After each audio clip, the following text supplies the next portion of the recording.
And then we founded a democratic country in Asia. Burma, now Myanmar, was one of the richest countries.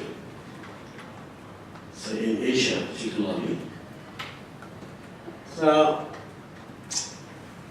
the democracy in Burma was in the cradle, actually. Just 10 years, and the military regime took over the state power. Actually, there was a coup. So totally the whole country went in under the military boots. So military regime started from 1962, before I was born. But 3 years later, I was born on Christmas, 1965. I'm Christmas baby. Wow. Yeah, I was growing up with socialist regime. So Obama Socialist Program Party, only one party system running the country. The dictator Ne Win at the time, President, Prime Minister, himself named many things. He's a chancellor, state councillor, whatever you call it, you name it. That's him. It was him. And so I was growing up with the literature of socialism. Mainly, if you want to read the democracy movement or democratic activities, democratic movement, democratic countries and rules and regulation, it's so difficult to find a book. All the libraries, you can't find books like democracy movement or only socialists.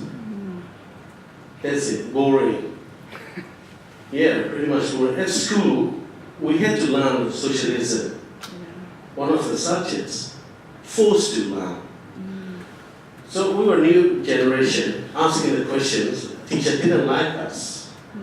So these are problem. You have to listen, nod your head, finish. That's it.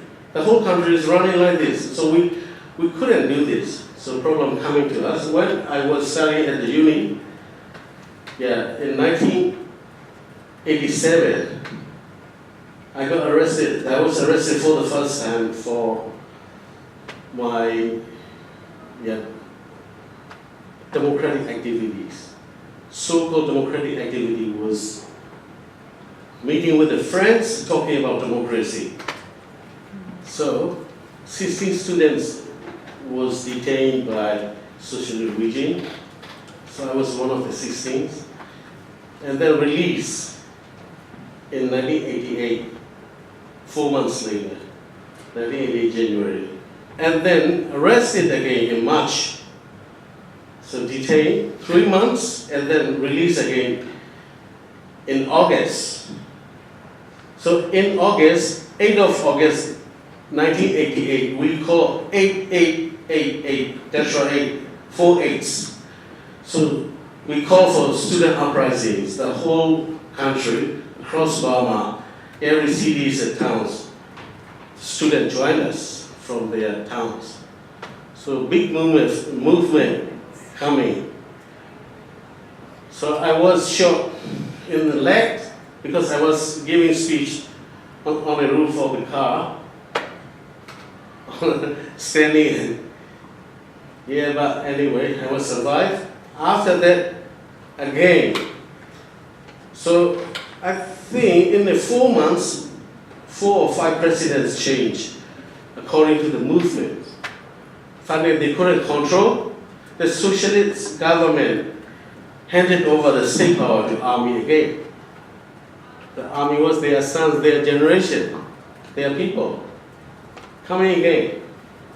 So I was arrested, but fortunately, I escaped from the military intelligence hands. And then finally, I was captured 1991 January 17, and until 7th of March, I was in the interrogation centers, maybe 4 or 5 different centers. So luckily, I was still alive at the time, and then we created a special trial, military trial, in front of the prison. They built a small trial and 3 colonels, Army, Air Force, Navy, the 1-day trial, death sentence for high treason, finished. I didn't have a chance to talk to them. I said, go.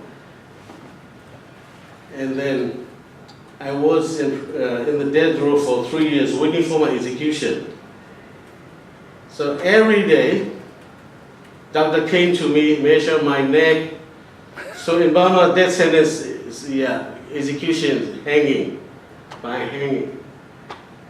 So I was so scared, honestly. I was 25 at the time. It was scary. But around me in the death row, number 1 to 30, 31 to 60, 60 rooms, all criminals. You didn't want to hear what they did, what they had done. So, but one by one after the other, they were taken out to the ghetto in front of my eyes, crying, some people singing, some people, I saw many of them going. Finally, I realized that I didn't do anything wrong. I wasn't a criminal. I was just activist, So, ready to die. Since then, I comforted myself that I was very free from danger. And then I comforted other criminals. I was supporting them. Hey, come on, let's talk. Sit there. I was shouting and telling them stories. At the time, I would go back to the prison sentences, 7th of March, 1991. Burma, the whole Burma was in the darkness. No media, nothing. No civil society movement allowed. Nothing. But I didn't know how. The sentence was secretly, they did it in front of the prison, special trial, but the news was leaking.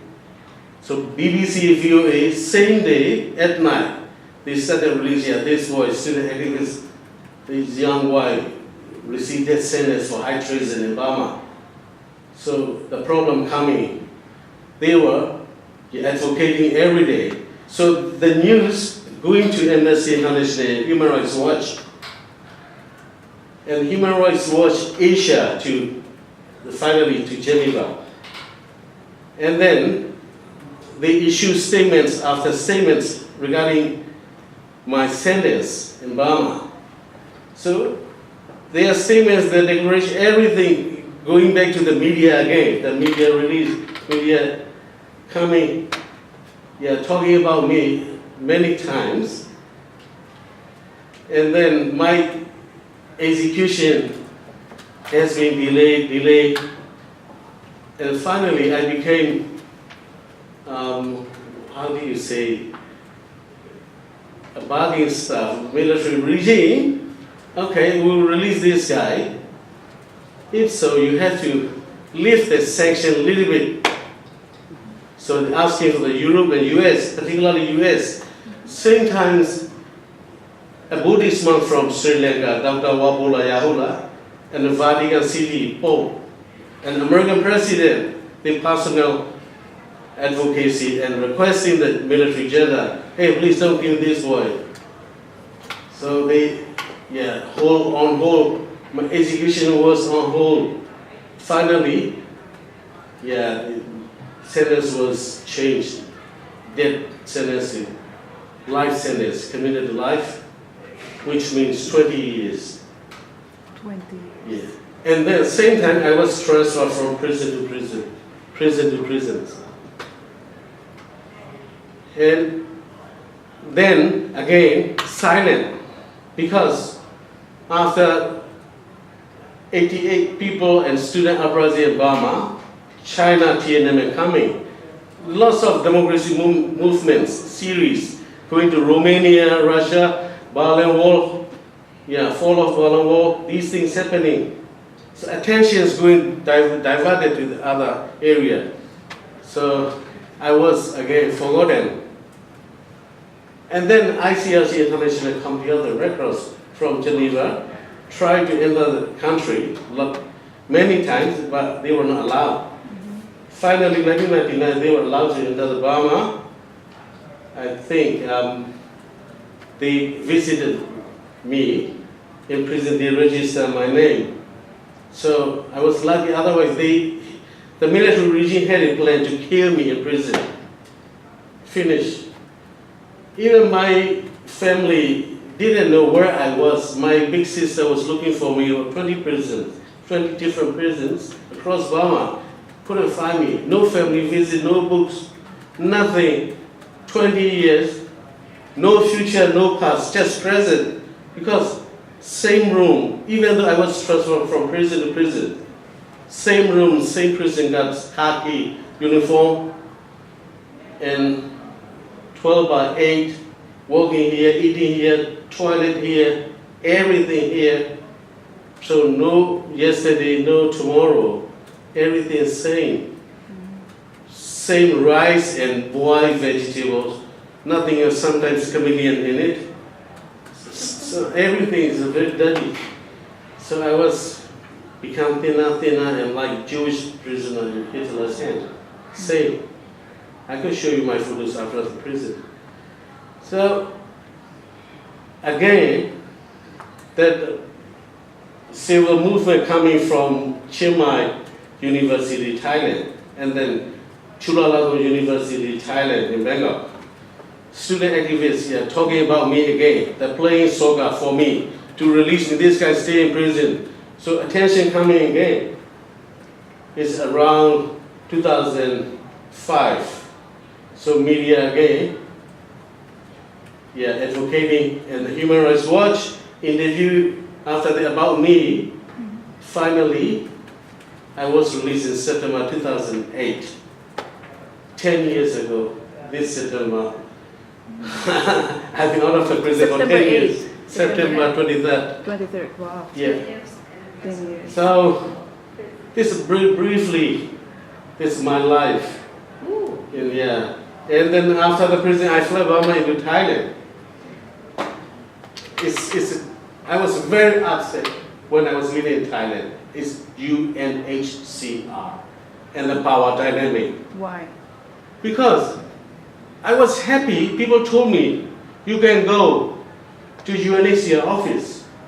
You have to register. You can resettle in a third country. Thailand is your second country. Thai authority didn't allow me to stay there. So okay, then I'm going to UNHCR office. Before that, after my release in Yangon, the capital of Burma, military, the home ministers, Minister of Home Affairs, invited me and they offered me a lot, money, car, apartment, everything for propaganda. I said, I couldn't do this. I will not do this. I will never do this. If so, you are in danger.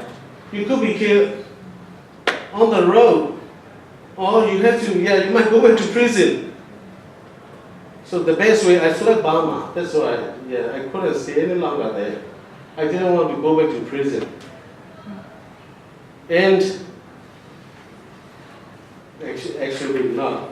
I really wanted to go back to prison. I will tell you later. I wasn't fit in the society. That's the problem. Different story, okay? On the time of the UNHCR, I went there. Nobody wanted me. Nobody wanted the refugee registration. According to the Thai authorities, Thailand is not a signatory country in UN Convention.